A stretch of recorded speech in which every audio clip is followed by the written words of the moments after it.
Gotcha.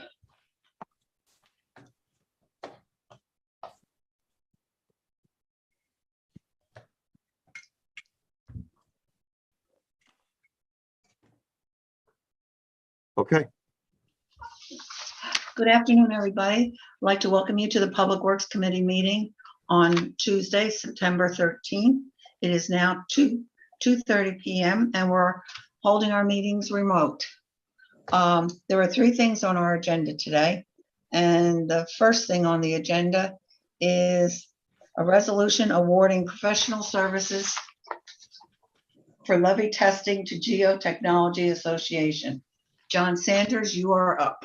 Yes, thank you, Ms. Katz. Good afternoon, everybody. So what you have before you is a resolution for O&M, operation and maintenance, basically for relief well testing on our levee system.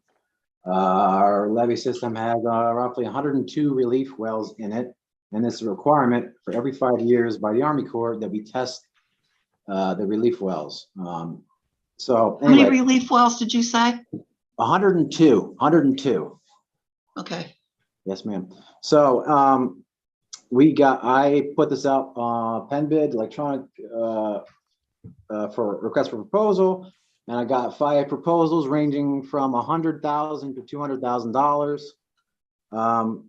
GTA's proposal was pretty good, and well, it's excellent actually. I have quite a bit of experience, and they actually did our testing back in 2015, 2016. They teamed up with Wood at the time. So they have complete familiarity with our system, so they're ready to hit the ground running when they start. This has been blessed by UHY to be able to be paid via ARPA dollars. Yes, the gist of it. Let me know if you have any questions. I thought the name sounded familiar. Geotechnology. Yep. Randy, Vince, any questions? Randy. I have one, John. Yes, sir. I mean, first of all, their references are really their references and experience are phenomenal. So I don't have any doubts about them doing a very professional, thorough job.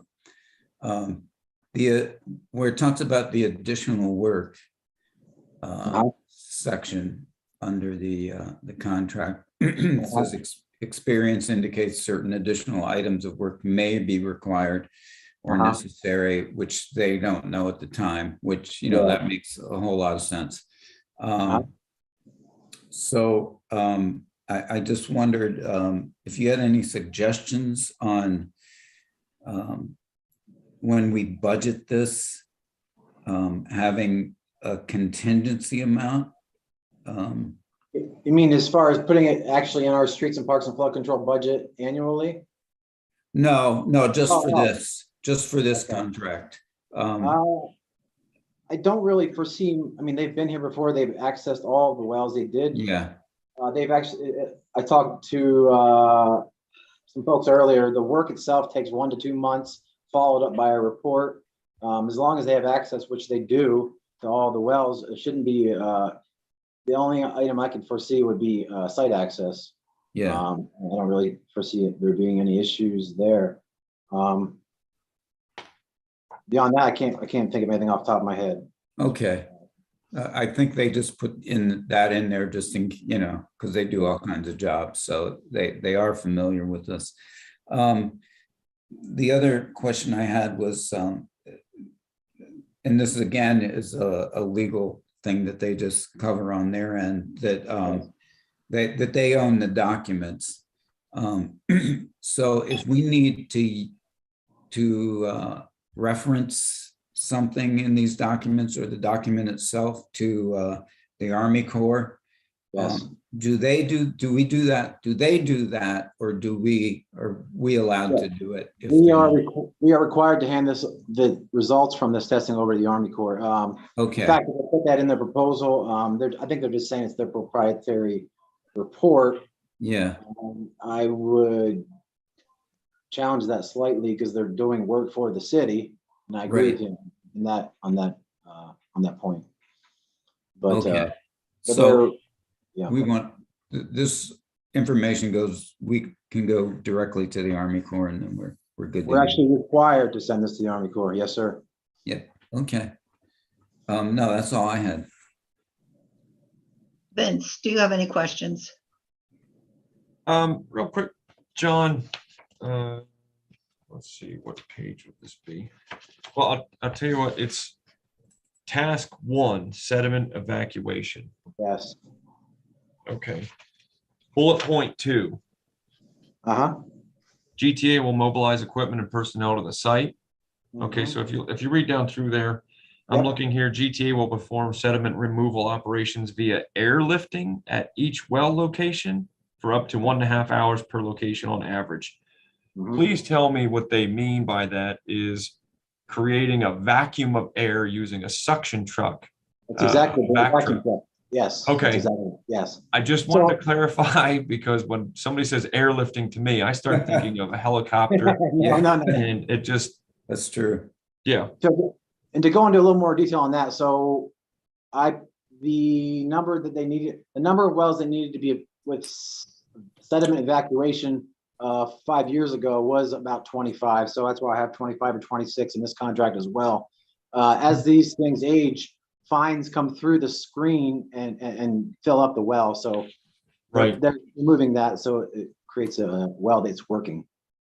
Yep. The only, and again, in with these same tasks, what I'm looking at here, so the next bullet point directly below it, it is assumed that water and sediment removed from the wells can be discharged directly to the ground surface and remain at or adjacent to the wellhead. That the wells are truck accessible without clearing. So when they are pulling up the water and the sediment and everything, I'm assuming there's going to be some sort of water barrier, sediment barrier, containment. Yeah. That's going to be even temporary containment with like permeable fabric with like hay bales staked in or something to filtrate water as it exits the That's area a to trap fantastic- sediment. That's a fantastic point. I mean, I can visualize a sediment bag being there. That's one item I'm actually going to ask on that, because that came up during levee relief well replacement and rehab as well. And some areas in the city are environmentally sensitive. So I'm going to clarify that with GTA and possibly DEP before Thursday. Okay, well, I appreciate you doing that because again, I was thinking of the being environmentally sensitive to the surrounding area, depending on where we're located. But Yes, then sir. also, we don't want to contribute anything more to putting more sediment into our rivers, right? Yes, sir. We're actually trying to get that out of the river system. So Yeah, you know all about that. Yes. yeah. Yep. Okay, that was all I had to bring up. Other than that, this looks like a very good proposal, very thorough. I appreciated their entire breakdown of positions and services and rates according to each position. So I like the detail. I have no further questions, Bonnie. Okay, thank you, Vince. Mhm. John, how often does this have to be done? Every 5 years. Every 5 years, okay. Just wanted to clarify that. Yes, ma'am. Okay, I have no other questions, and if Randy and Vince don't have any questions, John, I want to thank you very much for the information. And if you can get the answer to Vince's question for Thursday, I think we'd appreciate it. Yes, ma'am. No problem. Okay, thank you very much. Thank you. Next thing on the agenda is a resolution authorizing purchase of street trees from, and Scott, would you please tell me how to pronounce the name of the nursery? Chickale's Tree Nursery. Okay. Well, you're up at this point. What you have before you is a resolution authorizing the purchase of street trees from Chickale's Nursery Incorporated. Back 2 years ago, I believe, up through Newberry, PennDOT came in and was planning to do paving, new sidewalk curb. That got postponed, at least the sidewalk and curb portion of it, so that was on hold. So what they had to do, they took down they removed 50 trees from that strip of road up through there. And as of right now, PennDOT is not planning to return tentatively till 2028. So we went ahead and there was 8 trees planted by Walnix during that project, and then they got stopped. So there's 42 missing trees up through that section of road. So what I have put together was to purchase 42 trees from Chickale's Tree Nursery for a total of $5,040 to put back in. However, in 2028, if we would put these in this fall, 2028 comes back in, PennDOT comes back in, there's no guarantee that these trees aren't not going to be removed again. Dentures did say they would donate the trees for up through there to put them in, but once they found out that PennDOT was going to potentially remove them, they were not holding that. They weren't going to put them in if that was the case. So everything got put on hold. Now we're revisiting this to see if we can use this to put the trees in and spend it through ARPA funds. Scott, where is this nursery located? Up New York. Where? Up in New York. Why are we using an out-of-state nursery when we have so many here? Because this is one of the sole source ones. Is the cheapest.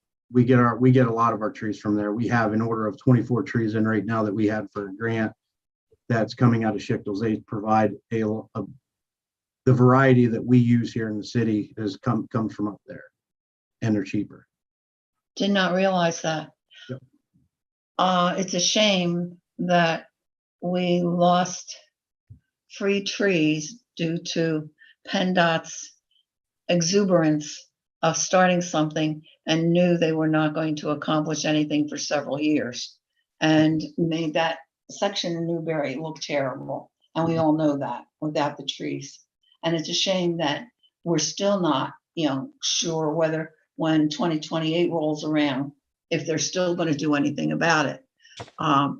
This has been, to me, a really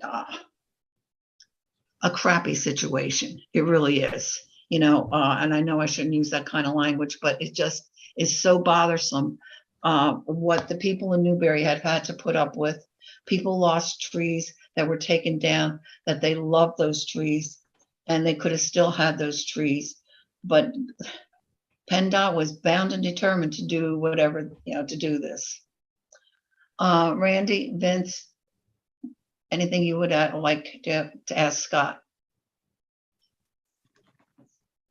I agree 100%, Bonnie. I mean, how many meetings did we have with PennDOT and Newberry and thought we had things settled and a plan going forward, and get notification from PennDOT a month later so that, oh no, that's not going to work, they're going to do this. And it's been one of the more frustrating things we've dealt with, I think, on city council, not just as council people, but for our city, for the residents in Newberry, especially those that live on West 4th Street and wanted to keep their trees as long as possible. Here, they could have kept them all along. And we had a plan, as you said, or a generous offer from Dentures to replace all those trees. But yeah, it doesn't make sense to donate trees that are going to have to be torn out again. But this is an expenditure for us, but it's the least we can do to help mitigate the damage that's been done to the aesthetics and the view in Newberry on West 4th Street. The question I have for Scott is, are there different varieties of trees in this purchase, or are they all? No, so we're getting 21 hackberry trees and 21 zelkovas. The reason we're going to go with the switch half and half, just in case, God forbid, something would happen to the trees, a bug would attack one or the other, it wouldn't necessarily attack the other tree. So it's not like it's going to wipe out the whole block at one clip. Right, yeah. Okay. And what size will they grow to? What's the maximum? I don't have the book in front of me. I think I picked out the dwarf ones, so they don't get very, I think it's like 20 feet tall, but they Mhm. don't span out over the road too far. Okay. And That's the perfect. hackberry is about the same. Yeah, that's perfect. It gives shade, but it doesn't Yeah. take up too much room in the curb and as much room in the curb and all of that. Okay. That's the only questions I have. Vince, do you have any questions? I did have one. However, Randy asked what species of trees we were getting, so that answered my question. I'm glad to hear that we're not getting any linden species of trees. I know they're a big favorite with in portions of the areas of the city for Shade Tree Commission and some other trees, which they're great at providing shade, but they're one of the dirtiest, sheddingest trees I've ever had the displeasure to deal with. So I'm glad to hear they're not the lindens. The only question that I have, Scott, is these trees are we going after this, that they're going to be planted now as we talk, right? So we'll get This an order fall. in. Yeah, obviously after Thursday night, if we get the approval, we'll put the order in really soon after because the deadline is coming up. And then we should receive the truck in November. And then they'll go in right thereafter because there'll be a bare root. And how do I ask this? Does anybody on 4th Street have to be responsible for taking care of these trees? Yeah, so in between the curb and sidewalk, it's our right of way, but it's the landowner responsibility. So technically, yes, it would come on them to maintain the trees. As far as anywhere in the city, if a tree's in between curb and sidewalk, it falls on the landowner. Has the citizens on 4th Street been notified of this? I actually, I have a map that Chad went around through Newberry to every citizen that would qualify for a tree. He has 42 sites picked out that there's enough room in between curb and sidewalk for these trees to be able to be okay.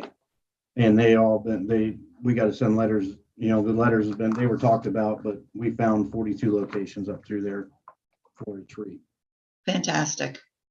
The only thing that's upsetting is that in 6 years, say PennDOT does get enough funding and they start something in Newberry, it's just very, we're going to be back in the same situation.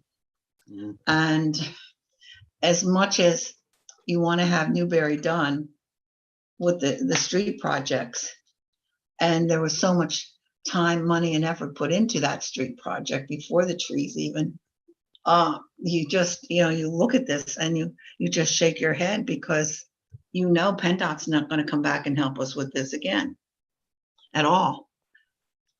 They just take and that's it. So I don't know. I think in the interim, Scott, to try and go after some funding, okay, to be prepared in 6 years, instead of us at the last minute always looking for something, let's put something into the process of looking for something within the next 6 years, just in case those trees are going to have to be pulled. Yeah. That we can have some kind of funding, either that or some kind of a line item that we can start putting money away. I mean, $5,000 may not seem like a lot of money to some people, but when you're doing a budget and everything, that can be a lot of money. And I would like to start being prepared, just in case. I don't know about everybody else, but I just don't trust PennDOT anymore at all. So that's my only statement that I have to make about this. Does anybody else have anything to add? I had a question. Sure, Vince. So I apologize. I lied. I said I only had one. That's There's okay. another one. Scott, real quick, we're talking about the placement of the trees and who's responsible for them. When we determine what trees that we're going to pick out and plant, are we also considering the impact that the roots are going to have to the sidewalk? Because a complaint that I get a lot, and one that I've personally had to deal with too, is that, we as the taxpayers, our taxes contribute to paying for the purchase of the trees, the planting of the trees. Then we as the property owner are responsible for said tree and the sidewalk. Well, after the tree's planted, then it grows up and the roots then damage the sidewalk that we've paid for. And then the city comes back and fines us for the damage to the sidewalk created by the tree that we didn't even pay to put there. You follow me? So I have people ask me all the time, okay, well, when they plant trees, do they consider the impact that the roots are going to have to the sidewalks? Because if they heave, codes comes out and they say, well, that's more than 4 inches high. Now you've got to have it ground down, replace it, or you've got to pay a fine. So the trees, yes, obviously we more and more take into consideration due to the trees that are in the city are getting pretty big and never was accounted for. These type of trees are the smaller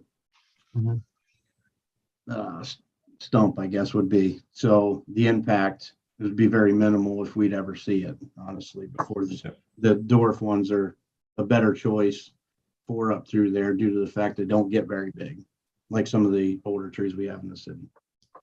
Yep, I assumed that was going to be the case when you said you ordered the dwarf trees, but for whomever out there is watching and listening that has expressed these concerns, I at least have to ask the question. So I appreciate it, Scott. Yep. Thank you.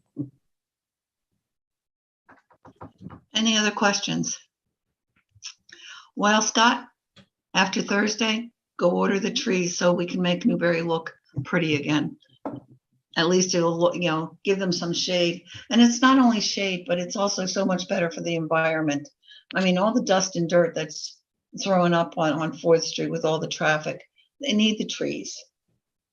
So after Thursday, can't wait till November to see these trees planted. John, do you want something? No, I was just going to make a comment at the end. Any related items? I'm just unmuted. Sorry. Oh, okay.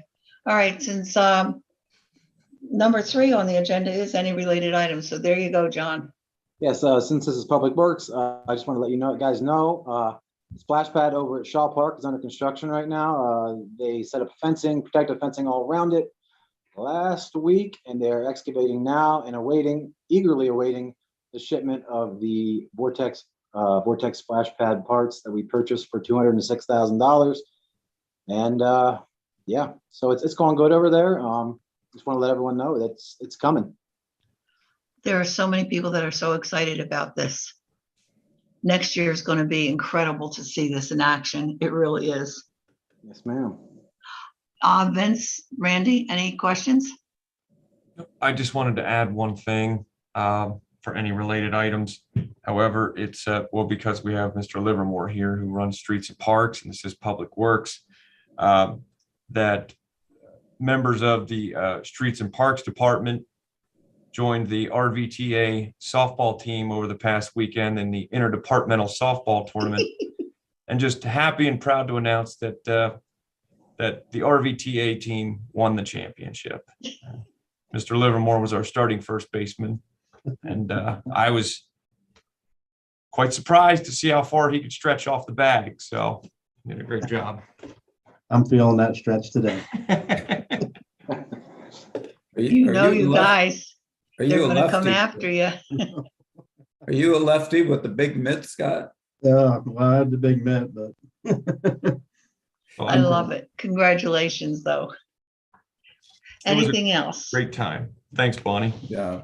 Oh, and John, I happened to go by Shaw Park the other day and saw that fencing up, and I'm glad you brought that up because I wondered what was going on there. Yeah, they're just protecting the work area. It's their work area, and if you go over there now, you'll see they're excavating for the pad itself and also the filtration system, and it's hopefully en route from a shipping location in Canada as we speak. Okay. We're eagerly awaiting that. Wonderful. Anybody else for any related items? If not, I'll take a motion to adjourn. So moved. Second. All those in favor? Aye. See you all on Thursday. Yeah. Take care. See everyone.